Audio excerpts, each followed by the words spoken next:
আজকে আমরা সুবীর দাস স্যারের বইয়ের 3টে অঙ্ক নিয়ে আলোচনা করব।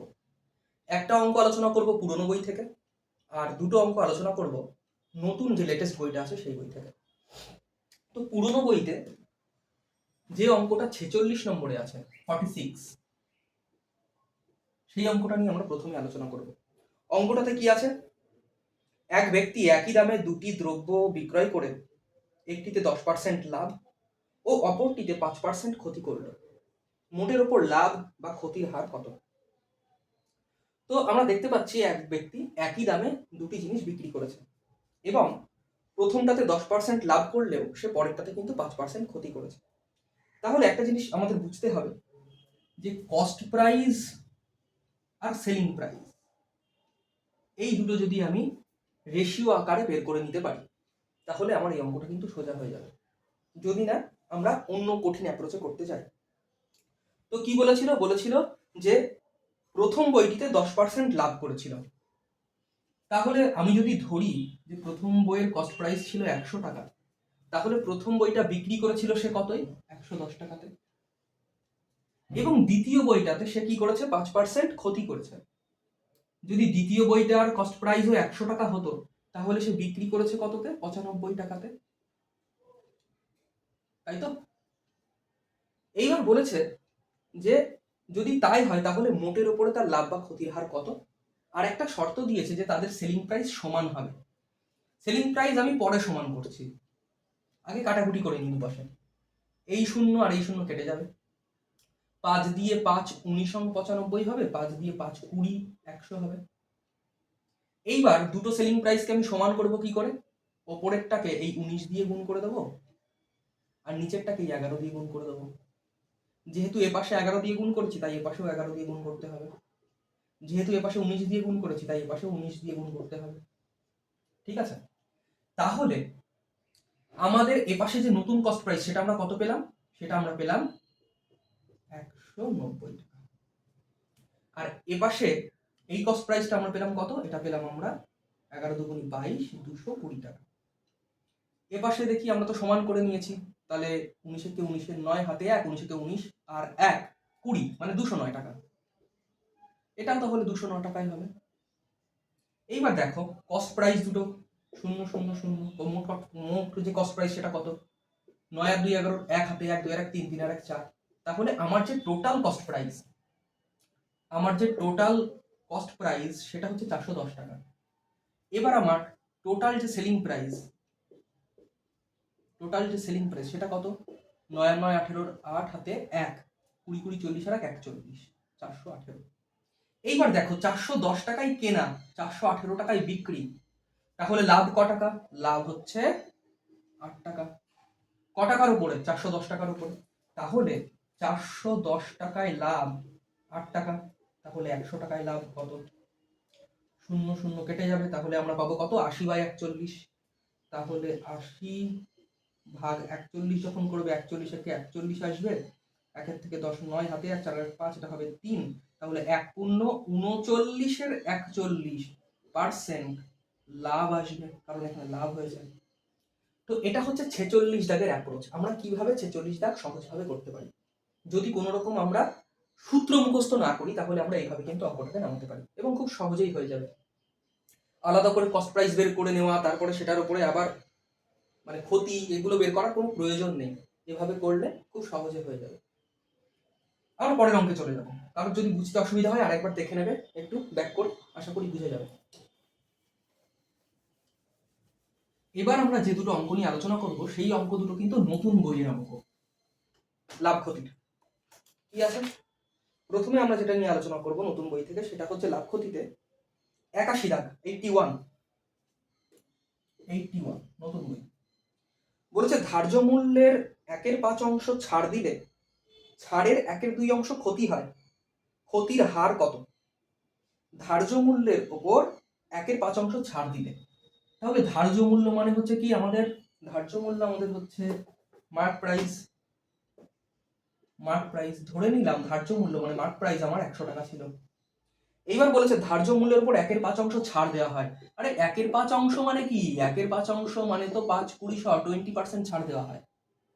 20% ছাড় দেওয়া হয়, তাহলে মার্ক প্রাইসের উপরে যেটা ছাড় দেওয়া হয় তারপরে কি আসে, সেলিং প্রাইস আসে। আমরা জানি মার্ক প্রাইসের উপরে ছাড় দিলে, ডিসকাউন্ট দিলে যেটা পাওয়া যায় সেটা সেলিং প্রাইস, মানে বিক্রয় মূল্য। তাহলে 100 টাকায় যদি 20 টাকা ছাড় দিই তাহলে সেলিং প্রাইস কত হয়ে যাবে, 80 টাকা হয়ে যাবে। তাহলে ছাড় কত দেওয়া হলো, 20 টাকা ছাড় দেওয়া হলো। এবার অঙ্কে কি বলেছে, 1/5 অংশ ছাড় দিলে ছাড়ের 1/2 অংশ ক্ষতি হয়। ক্ষতি হয় কত, ছাড়ের 1/2 অংশ। তাহলে ছাড় দিয়েছিলাম 20 টাকা, এর 1/2 অংশ মানে কি 10 টাকা। তাহলে আমি যদি কস্ট প্রাইস বের করতে চাই এবং এটা বলি যে 80 টাকাতে বিক্রি করে 10 টাকা ক্ষতি হয়েছে, তাহলে আমার কস্ট প্রাইস কত ছিল, তাহলে আমার কস্ট প্রাইস 90 টাকা ছিল। 80 টাকাতে বিক্রি করে 10 টাকা ক্ষতি মানে কি 10 টাকা তার সঙ্গে যোগ করতে হবে, তাহলে কি পাওয়া যাবে, আমার কস্ট প্রাইস পাওয়া যাবে। তাহলে আমি কিন্তু আমার কস্ট প্রাইস পেয়ে গেছি। এইবার দেখো ক্ষতি ক টাকা হয়, ক্ষতি হয় 1/2 অংশ লাভের, মানে ছাড়ের 1/2 অংশ। আর ছাড়ের 1/2 অংশ ক্ষতি কত, 10 টাকা। এই 10 টাকা কিসের উপরে ক্ষতি হয়, কস্ট প্রাইসের উপর। তাহলে 90 টাকাতে ক্ষতি হয় 10 টাকা, তাহলে 100 টাকাতে ক্ষতি কত, 0 0 কেটে যাবে, 100/9। 100/9, আর 100/9 মানে আমরা কি জানি, 9 11 99, 11 পূর্ণ 1 9% আসবে ক্ষতি। কত পার্সেন্ট ক্ষতি আসবে, 11 পূর্ণ 1 9%। আশা করি সবাই বুঝতে পেরেছো। আমি মার্ক প্রাইস 100 টাকা ধরে নিয়েছিলাম, মানে ধার্য মূল্য ধরে নিয়েছিলাম 100 টাকা, তাতে 1/5 অংশ ছাড় দিয়েছি, 1/5 অংশ মানে হচ্ছে 20%। তাহলে 100 টাকার 20% ছাড় দিলে 80 টাকা হয় আমার সেলিং প্রাইস। এই যে 20 টাকা ছাড় দিয়েছিলাম, বলেছিল যে যা ছাড় দেওয়া হয় তার অর্ধেক আবার ক্ষতি হয় কস্ট প্রাইসের উপর। তাহলে 20 টাকা ছাড় দিয়েছিলাম, আমার সেলিং প্রাইস এসেছিল 80 টাকা, তাই তো। তাহলে কস্ট প্রাইস পাবো কি করে, 80 টাকায় বিক্রি করে যদি 10 টাকা ক্ষতি হয়, তার মানে আমার কস্ট প্রাইস কত, 90 টাকা। তাহলে আমি আমার কস্ট প্রাইস পেয়ে গেলাম। ক্ষতি হয়েছিল 10 টাকা, তাহলে 90 টাকায় ক্ষতি 10 টাকা, তাহলে 100 টাকায় কত, মানে 100%-এ কত, 11 পূর্ণ 1 9% ক্ষতি। যাদের বুঝতে অসুবিধা হবে একবার দেখে নেবে বা কমেন্ট করবে, আমি আরো একবার বুঝিয়ে দেবো প্রয়োজন হলে অন্য একটা ভিডিওতে। বুঝে দিলাম। এবার আমরা যে অঙ্কটা নিয়ে আলোচনা করব সেটাও সুবীর দাস স্যারের বইয়ের নতুন বইয়ের অঙ্ক, লাভ ক্ষতিতে 96 দাগের অঙ্ক, 96 দাগের অঙ্ক।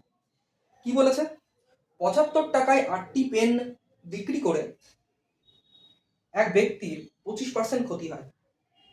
372 টাকায় কয়টি পেন বিক্রি করলে তার 24% লাভ হবে। তাহলে সে 75 টাকায় 8টি পেন বিক্রি করে, তাই তো। তাহলে এটা তার কি, এটা তার সেলিং প্রাইস। এবং এই সেলিং প্রাইস কত বলে, 75 টাকায়, সরি 75 টাকায়, 75, 75 টাকায় 8টি পেন বিক্রি করলে তার কত ক্ষতি হয়, তার 25% ক্ষতি হয়। আচ্ছা, এটা তো সেলিং প্রাইস, এবং এই সেলিং প্রাইসটা কিসে আছে, ক্ষতিতে আছে, 25% ক্ষতিতে আছে, ঠিক আছে। তাহলে 75 টাকায় 8টি পেন পাওয়া যায়, মানে এটাই একটি পেনের কি, সেলিং প্রাইস, তাই না। তাহলে আমি এখান থেকে একটি পেনের কস্ট প্রাইস বের করব।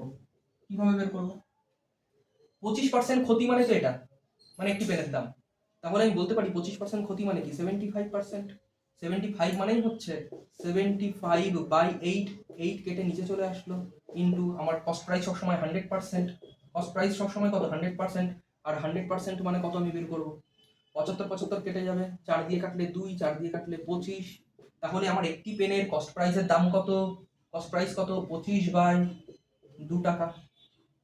কি জানতে চেয়েছে, জানতে চেয়েছে যে 372 টাকায় কয়টি পেন বিক্রি করলে তার 24% লাভ হবে। তাহলে এখানে একটি পেনের কস্ট প্রাইস হচ্ছে 25/2 টাকা। তাহলে আমি যদি সেলিং প্রাইস, নতুন সেলিং প্রাইস বের করি, সেলিং প্রাইস 2 যদি বের করি, এবং সেটাতে কত পার্সেন্ট লাভ হতে হবে বলেছে, 24% লাভ। তাহলে এখন আমার 100% মানে কস্ট প্রাইস, 100% মানে কত, 25/2। তাহলে বলতে পারি 100% মানে হচ্ছে 25/2। তাহলে কত পার্সেন্ট লাভ করতে হবে বলেছে, 24%। তাহলে একটি পেনের 24% লাভ মানে কি 124%। তাহলে 24% মানে 124% বের করো লাভের।